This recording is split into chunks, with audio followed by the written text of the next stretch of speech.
एक और सुंदर समय के लिए परमेश्वर का धन्यवाद हो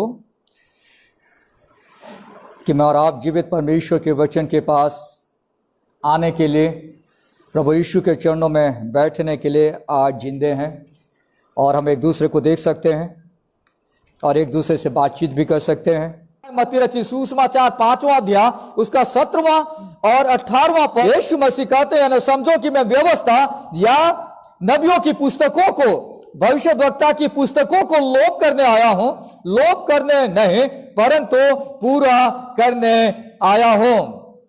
व्यवस्था या भविष्यद्वक्ता की पुस्तकों को, इसलिए यहां पे समझना बहुत जरूरी है कि यहां पे सिर्फ व्यवस्था यानी जो मेनली जो मूसा की व्यवस्था है उसका जिक्र नहीं किया गया है। व्यवस्था और भविष्यद्वक्ता यानी जो नबी लोग थे जिनके द्वारा परमेश्वर लोगों से बातचीत करता था, जब लोगों के पास पूरा परमेश्वर का वचन उपलब्ध नहीं था, जैसे कि आज हमारे पास है। उत्पत्ति से लेकर प्रकाशित वाक्य तक हमारे पास कंप्लीट रेवलेशन उपलब्ध है। प्रभु यीशु का पूरा प्रकाशन, परमेश्वर का पूरा प्रकाशन हमारे पास है। इसलिए आज मैं और आप आगे पीछे पढ़कर वचन को समझ पा रहे हैं। पर उस समय में परमेश्वर नबियों के द्वारा, भविष्यद्वक्ताओं के द्वारा परमेश्वर बातचीत करता था। मूसा के द्वारा परमेश्वर ने बातचीत करी। यीशु मसीह कह रहे हैं कि आप व्यवस्था की बात करिए या नबियों की भी बात करिए, दोनों को मैं पूरा करने आया हूं। परमेश्वर का धन्यवाद हो, मेरे पास और आपके पास वो खुदावंद है, वो परमेश्वर है जो न सिर्फ मूसा की व्यवस्था पर भविष्यद्वक्ता की पुस्तकों को भी पूरा करने के लिए वो आया हुआ है। आज मैं आपके सामने मत्ती रचित सुसमाचार में जो मत्ती था, जो प्रभु का जो चेला था, उसने जब इस पाठ को, यीशु के इस सेंटेंस को अपनी इस पुस्तक में जोड़ा और यहूदी लोगों को वो बताना चाह रहा है, तो उस कॉन्टेक्स्ट में हम इस पद को समझने का प्रयास करेंगे।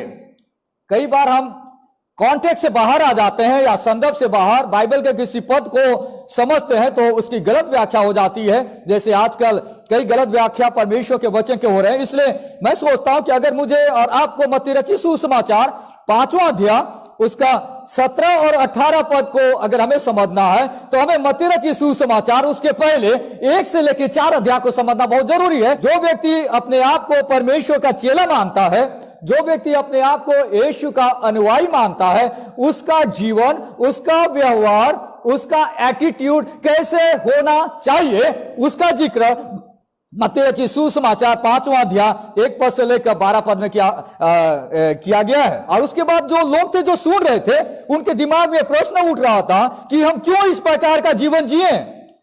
बाइबल में लिखा है, यीशु मसीह ने समझा रहे हैं कि अगर आप धन्य इंसान है तो आप आशीषित इंसान है, अगर आप शोक करते हैं तो आप आशीषित इंसान है, अगर आप दया करते हैं तो आप धन्य इंसान है, अगर आप यीशु के नाम से सताए जाते हैं तो आप धन्य इंसान है। तो जो ऑडियंस थे, जो पब्लिक थे, उनके दिमाग में यह प्रश्न उठ रहा था कि हमें ऐसा जीवन क्यों जीना है इस धरती पर। तब 13 पद से आगे 16 पद तक यीशु मसीह समझा रहे हैं, वो इसलिए ऐसा जीना है क्योंकि आप जगत के स्वाद हो, आप जगत के नमक हो, आप जगत की ज्योति हो। इसलिए आपको ऐसा जीवन जीना बहुत जरूरी है। जब आप ऐसा जीवन जिएंगे जैसा मत्ती 5वां अध्याय 1 से लेकर 12 पद में लिखा गया है, तब जो लोग हैं वे जान पाएंगे कि आप धरती के नमक हो और आपके पास स्वाद है। दुनिया का स्वाद खत्म होता जा रहा है। चारों तरफ लोगों को आप देखेंगे कि लोगों को जीने की इच्छा खत्म हो रही है। कई सारे लोग जब बीमारी में आ जाते हैं, तकलीफ में आ जाते हैं, मुश्किलों में आ जाते हैं, तो लोगों को लगता है कि यार मेरे जीने की अब कोई मिठास नहीं रही।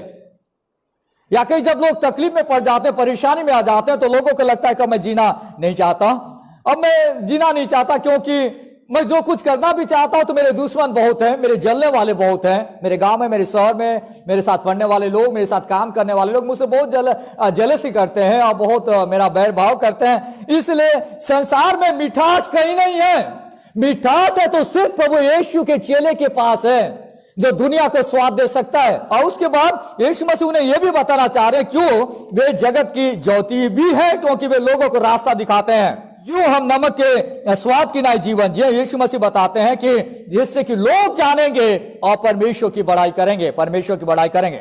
अगर आज मैं नम्र हो, it's only for God's honour. हमें इस बात को जानना बहुत जरूरी है। अगर आप दीन हैं तो सिर्फ परमेश्वर के ऑनर के लिए आप दीन हैं। अगर आप लोगों पे दया करते हैं, आपका उद्देश्य यह की है कि इससे परमेश्वर को महिमा मिले। अगर आप यीशु के नाम से सताए जाते हैं तो आपका एक ही उद्देश्य है कि इससे परमेश्वर को महिमा मिले।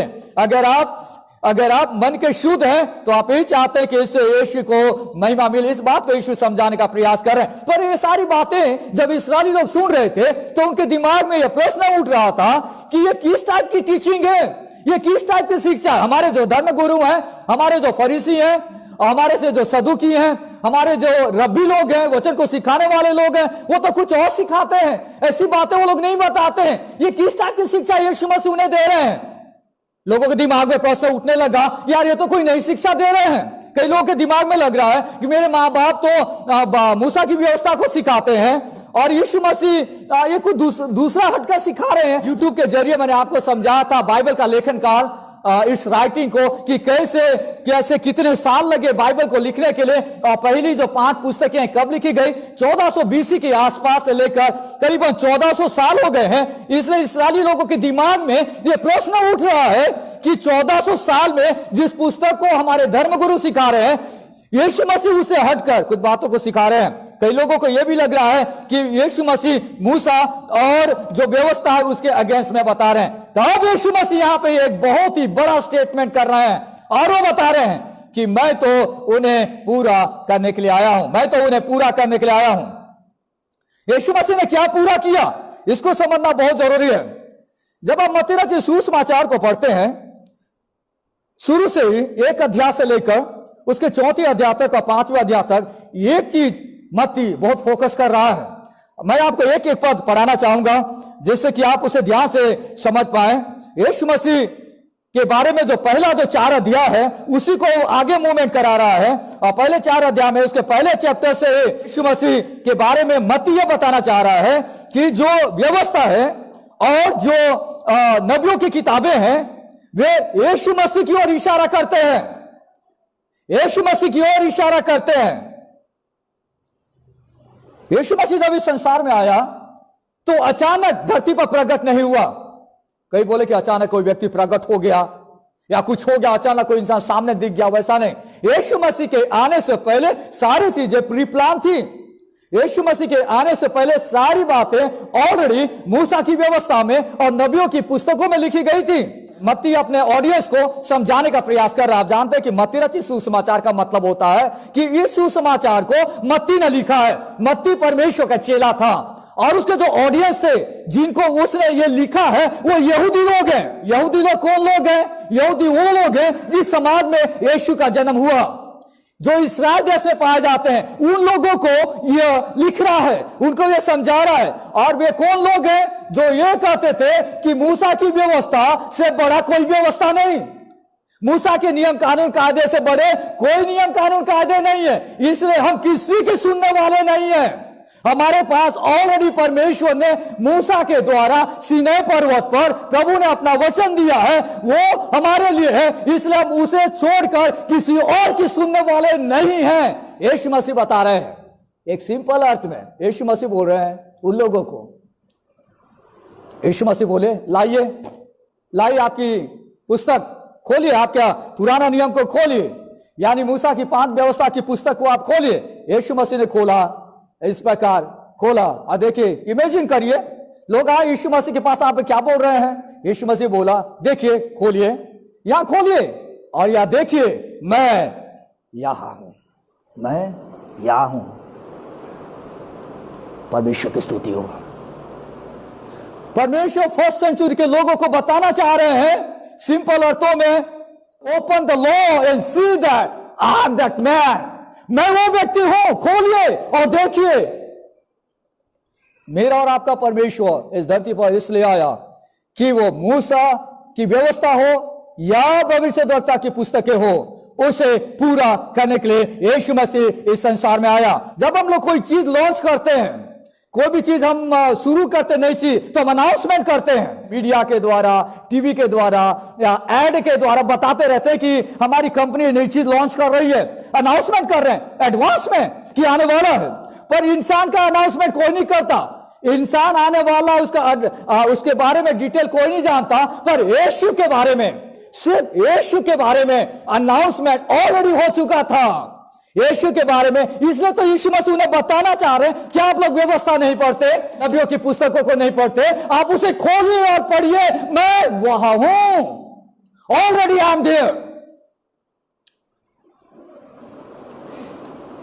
यीशु मसीह कहना चाह रहे हैं कि मैं उन सारी बातों को पूरा करने के लिए आया हूं जो पुराने नियम में मेरे विषय में लिखी गई है। जब इसका यहां पर लिख रहे हैं कि मैं पूरा करने आया हूं, मतलब क्या पूरा करने आया हूं? मैं उन सारी बातों को जो पुराने नियम में यानी मूसा की व्यवस्था और नबियों की पुस्तकों में लिखी गई है, उन्हें पूरा करने के लिए आया हूं।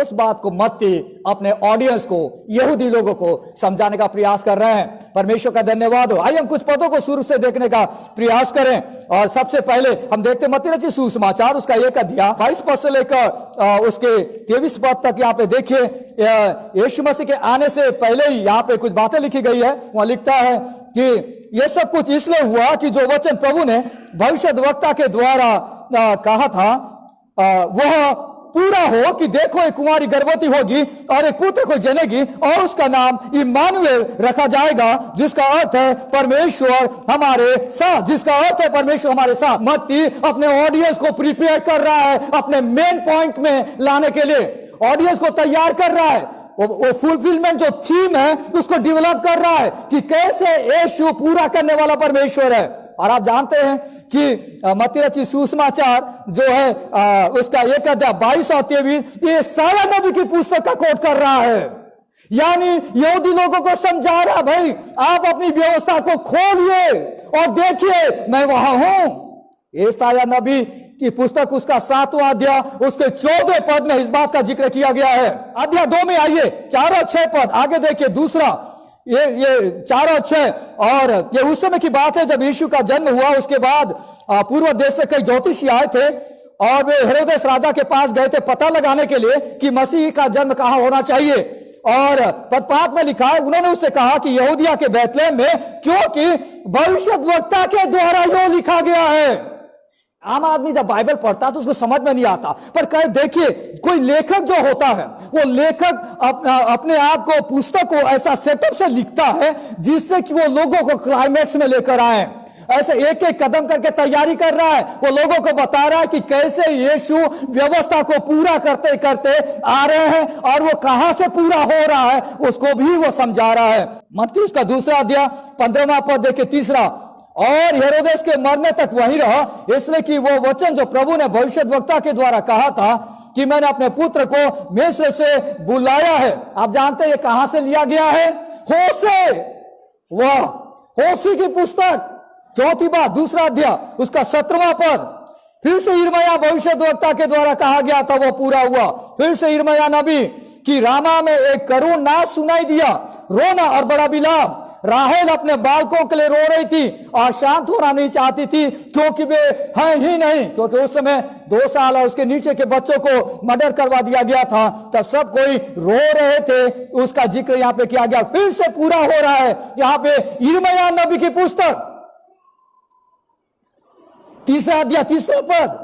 यह वही है जिसकी चर्चा यशायाह भविष्यद्वक्ता के द्वारा की गई कि जंगल में एक पुकारने वाले का शब्द हो रहा है कि प्रभु का मार्ग तैयार करो, उसकी सड़कें सीधी करो।